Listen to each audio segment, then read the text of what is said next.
President Trump took the oath of office and with unprecedented speed and business efficiency began to dismantle the Democrats' corrupt, bloated, and administrative state. Nearly everything the Democrat Party has done for 12 of the last 16 years has been to empower government, steal your rights, and cater to America's enemies. The America First reckoning begins. That's my focus in today's preamble. There were so many sound bites and historic moments yesterday. President Trump signing executive orders in an auditorium full of 20,000 Americans who cheered at the prospect of getting government off their backs, of American sovereignty returning, and Democrat economic oppression ending. This ceremony came to a close with President Trump taking the historic pens and then throwing them into the crowd. Priceless keepsakes of the beginning of the liberation of the American people. Liberation from totalitarian, anti-American, and lawless leftists inside of runaway government. From there, President Trump heading back to the White House, where another tranche of executive order signing took place. Trump affording the treacherous propagandists and the biased press, the very ones who hid Joe Biden's severe cognitive impairments, Trump allowing them to fire off question after question and telling them what the new America First administration would be working on as he signed each executive order. It seemed President Trump gave more access to the press on Inauguration Day than Joe Biden did his entire occupation of the Oval Office. And recent reporting shows us why. Vile and disgusting Democrats were hiding his cognitive decline, a decline that imperiled this entire nation as nameless, faceless Democrats ruled in Joe Biden's name. The big lie, the big con perpetrated by the America Last press and culpable elected and unelected apparatchiks in government.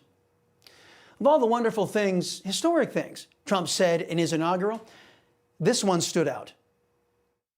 Over the past 8 years, I have been tested and challenged more than any president in our 250-year history, and I've learned a lot along the way.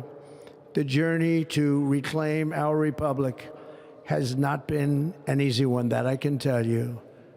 Those who wish to stop our cause have tried to take my freedom and indeed to take my life. Just a few months ago in a beautiful Pennsylvania field, an assassin's bullet ripped through my ear. But I felt then, and believe even more so now, that my life was saved for a reason.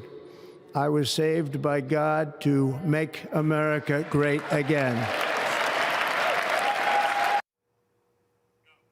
The great Ronald Reagan believed that our land was set apart by God to be found by a special kind of people. People who believed in those God-given rights, rights that no legitimate government can steal or hinder. Trump acknowledged his place in the grand scheme, knowing that his time on earth belongs to him, God Almighty. It's why disgusting left-wingers seethe and curse God. It's why the corrupt FBI targeted worshipers of God and ignored violent criminals who blew up churches and pro-life clinics. The FBI wasn't serving godly ideals. If they had, they wouldn't have been able to do those unconscionable things to our people. Speaking of the corrupt FBI, yesterday, the leftists who have infected the once premier law enforcement agency in the world had the gall to post this on MLK Day. Quote, "Today the FBI honors the life and work of Reverend Dr. Martin Luther King Jr. We reaffirm our commitment to Dr. King's legacy of fairness and equal justice for all. Hashtag MLK Day," end quote. This post earned a community note on X. We'll tell you about that in the bottom of the hour news update. This entire post, folks, is a lie.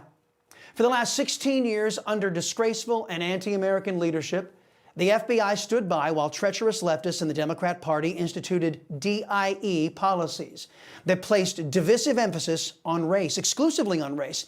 The FBI, and indeed the entirety of the federal government, became an instrument of making everything about race rather than the colorblind society Dr. King worked for. There's a reason why the FBI and the rest of the Democrat-infested government have been rejecting judging people, quote, by the content of their character, not the color of their skin, end of quote. Why? These leftists are devoid of character. There needs to be a reckoning for those who created and instituted this racist and meritless system, endangering the public in the process. Perhaps this is a start. After receiving a blanket pardon for crimes, General White Rage Milley had his portrait removed from the Pentagon. It was unveiled there just 11 days ago. If the traditional courts can't deal with Mr. Milley's known activities, perhaps a military tribunal can address them. We'll ask legal scholars in the coming days. Tulsi Gabbard, a former congresswoman and woman who served with honor in our U.S. Armed Forces, reports indicate that the man who corruptly put her on the Quiet Skies terrorist watch list has been fired. David Pekoske was allegedly a participant in the lawless weaponization of government against Americans who were the Democrats' enemies. Lastly, this tidbit. Remember Matthew Lohmeyer? He's been a guest on this show. He was forced out of his Space Force command because he dared to question the DIE program being forced into the U.S. military. President Trump named him Undersecretary of the Air Force. Trump and the America First patriots like Lohmeyer seem determined to expunge a Marxist program that leads to the hiring of incompetent boobs who check every box under the sun except the "I'm qualified for my job" box. DIE hires are good enough for the America Last coalition, but that's not good enough for those in the America First coalition who love and want to preserve this last best hope of mankind, our nation. I got a call on my radio show on Inauguration Day. The caller was of the Paul Ryan ilk. Remember, it was Paul Ryan, along with Mitch McConnell and other like-minded rhinos, who suggested that after 8 years of Barack Obama's unprecedented damage to our country, Obamacare, racial division, the expansion of communist powers around the globe, the disintegration of the U.S. military, the economic hardships, after all of that, the board member of the Karl Rove Never Trump Network suggested we move on and bring no accountability to those who had so brazenly and without mercy harmed us. And why would these moderate squishes want to move on? Well, it's clear. It wasn't their families who took a beating. It wasn't their children who had to endure the harm of less opportunity. They were part of the ruling class, after all. So Cheney and Cornyn, McConnell and Kinzinger, Murkowski and Flake, Romney and Buck, among others, wanted to move on.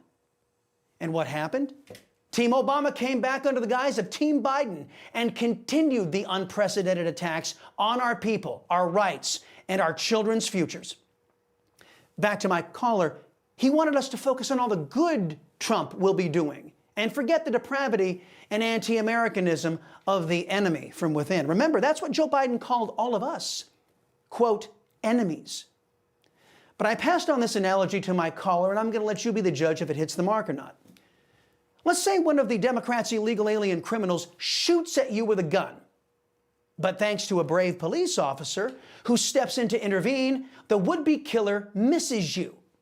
Now, should you be only focused on thanking the police officer and let the person who shot at you get off unscathed? In the analogy, the person being shot at is our people. The illegal alien criminal is the entire America Last coalition. And the good cop is, of course, President Trump.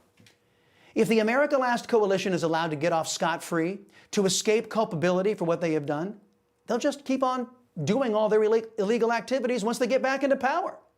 Shouldn't they pay a steep price now to disincentivize them from doing these bad things to us ever again? I say yes. Because the next time these America Last leftists take a shot at us, they may not miss.